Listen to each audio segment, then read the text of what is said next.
Assalamualaikum warahmatullahi taala wabarakatuh. Syukur kepada Allah Subhanahu wa taala karena dengan limpah dan kurnianya hari ini kita dapat buat satu lagi video daripada pengalaman mistik saya yang mana berlaku di negara jiran.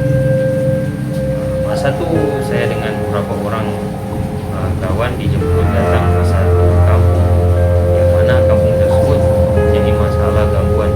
Kali ini dia akan pelik yang mana bukan gangguan pada rumah ataupun pada orang, tapi itu surau dan pada kampung tersebut selalu berlaku sesuatu perkara-perkara yang mistik.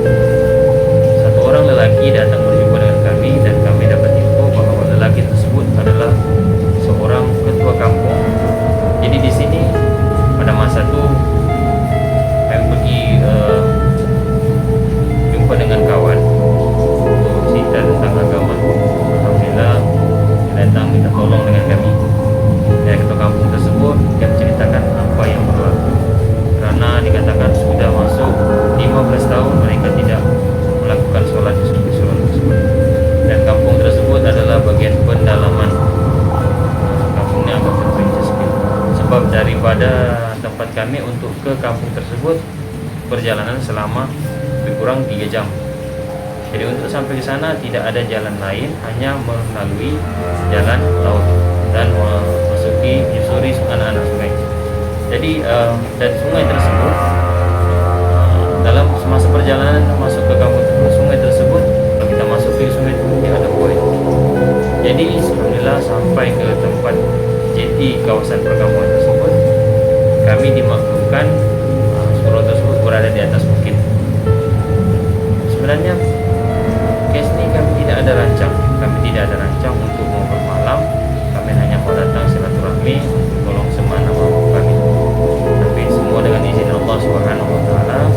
Pada masa itu lebih kurang pukul 5 lebih kami bergerak dan kami sampai di surau tersebut lebih kurang mau hampir dengan waktu maghrib. Apabila sampai di sana,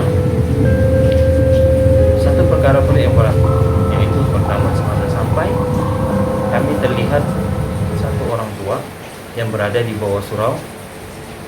Tidak sempat kami beri salam, dia yang menegur duluan dan dia beritahu dengan kami, anak baru sampai. Kami cakap, iya cik, kami baru sampai. Gitu. Terus kami beri salam, assalamualaikum. Kami salam dengan dia. Kami minta izin untuk naik ke surau tersebut.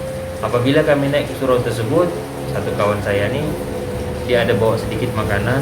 Dia ingin jemput pakcik itu yang berada di bawah surau untuk ikut serta dengan kita naik di atas surau. Dia pun ambil minuman sedikit dan makanan biskut sedikit untuk bagi dengan pakcik itu. Tapi alangkah terkejutnya apabila kawan tersebut turun dan mendapati pakcik itu tiada. Pakcik itu tiada di bawah kolong surau itu. Maksudnya di bawah surau itu tiada pakcik itu. Sebab di kawasan situ tidak ada jiran ataupun orang yang lalu lalang ataupun orang kampung yang mau naik di kawasan surau tersebut.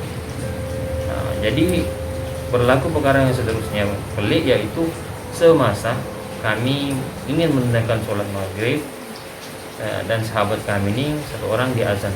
Bila dia azan, seperti biasa kita lakukan azan, tapi menjadi satu mistik apabila dia azan tiba-tiba terdengar suara lantunan azan, orang ulang balik tapi dengan suara yang serak seperti satu orang nenek tua yang agak susah untuk mengeluarkan suaranya, tapi didengar apabila disebut Allahu Akbar, Allahu Akbar.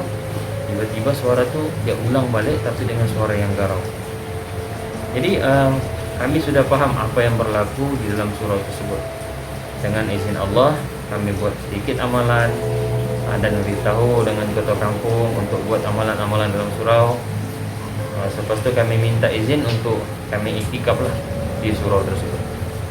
Dan berlaku lagi pada malam tu sebab ketua kampung ada bekalkan kami kompor untuk masak. Lepas tu dia bekalkan kami nasi dan telur. Adalah beberapa makanan yang lain. Apabila masa tu kami ingin masak, saya sendiri masak di tempat tersebut, tiba-tiba saya terasa satu benda yang pelik, yang mana pada masa itu di keluar pada kawasan surau itu kadang tuh agak gelap gelita, itu gelap ya, tidak ada lampu, tidak ada karan yang disediakan maupun daripada masyarakat di situ, penduduk kampung. Kita hanya guna ikhtiar kita sendiri. Ya, jadi maknanya semua kemudahan tidak ada. Semua kita, kalau kita mau wudhu, kalau kita mau berhajat pun kita kena ambil sendiri air itu di bawah tempat rumah orang kampung. Jadi malam tuh saya diputuskan untuk membuat sedikit juada supaya kami dapat mengisi perut pada waktu lebih kurang selepas waktu Isya. Selepas waktu Isya saya pun masak. Saya masak 9 biji telur. Saya goreng 9 biji telur dan kami makan 7 biji telur saja.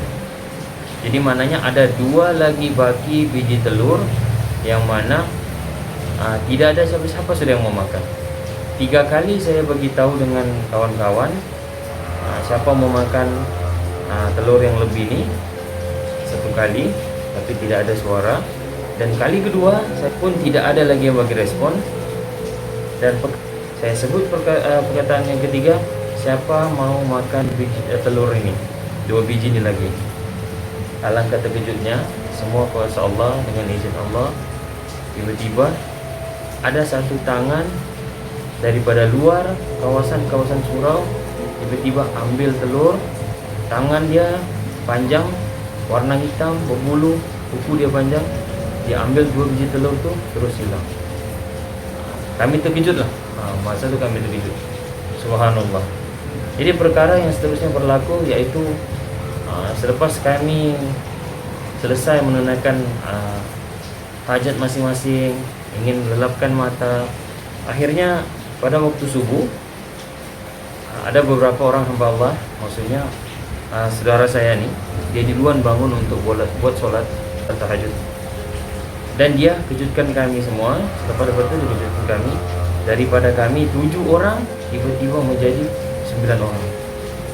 Sekejap lagi tiba-tiba menjadi 12 orang. Tapi kami buat macam biasa. Dan perkara pelik yang seterusnya berlaku semasa saya berwudu, saya panggil satu orang kawan untuk turut serta dengan saya. Sebab berwudu itu kami menggunakan satu botol mineral, kami tebuk, kami letak untuk satu orang pegang, kami wudu. Bila saya wudu selesai semua, alhamdulillah. Lepas tu saya bagi dengan kawan. Saya mau bagi dengan kawan untuk wudu. Dia bagi saya botol, saya ambil tu botol.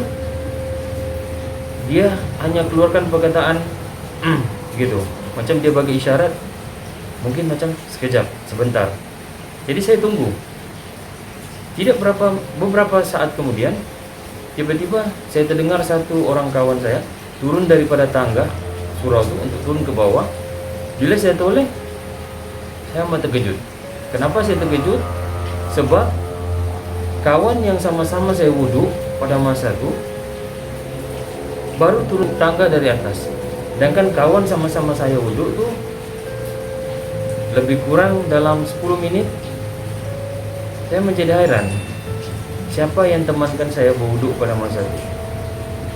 Untuk merungkaikan kemuskilan itu, saya tanya dengan kawan, bukankah kau tadi wudu dengan saya? Dia beritahu, saya baru selesai mengaji, saya baru turun untuk mau wudu balik. Allahu Akbar. Itu perkara yang pelik berlaku. Jadi insyaAllah sampai sini siap dulu perkongsian saya untuk yang pertama. Saya akan kongsikan cerita yang seterusnya di episod yang kedua. Jadi jangan lupa tunggu dan pastikan kita akan cerita apa yang akan berlaku lagi.